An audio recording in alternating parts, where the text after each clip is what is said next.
Hey guys, I ordered a, a motor for my mini lathe here off Amazon. It's 150 bucks. That's not too bad, I guess. Anyways, I think I found the culprit why it blew up. You might see there's a space missing there, eh? So it's supposed to be like this, have these little ribs in there, and it is broken there, and of course it's broken, right? I mean, the way it's kind of broken, it tells me that it probably cracked and it fell in there and screwed everything up. It probably jammed or something like that, eh? So I had a bunch of parts in there, like I had a bunch of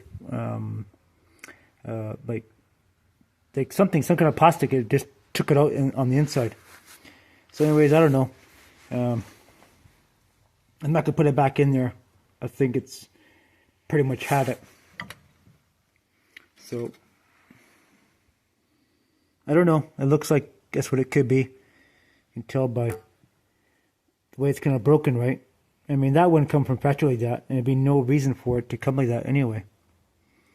So, anyways. So, yeah, something was bounced around in there. So, I don't know. I mean, is that something that's common for these things to break? If they are, I might just cut them all off and leave it wide open, but then you get mice going in there and try to make a house, and next thing you know, they get shredded. So, but anyways, I think the culprit is this little thing here broke off and went in there and it screwed everything up.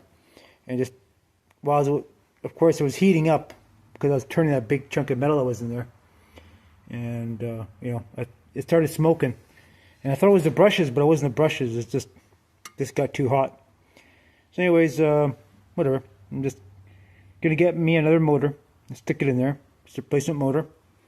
No bigger, just the same replacement motor. I'm not going to get too crazy about it. It says high torque, so I guess whatever.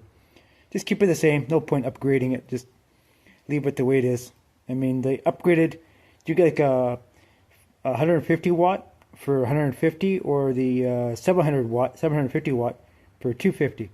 So I'm going to go the cheaper route and just get a replacement. So, there you have it.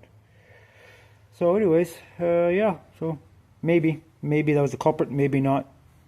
Maybe the extra vibration, maybe it caused a problem. I'm not too sure.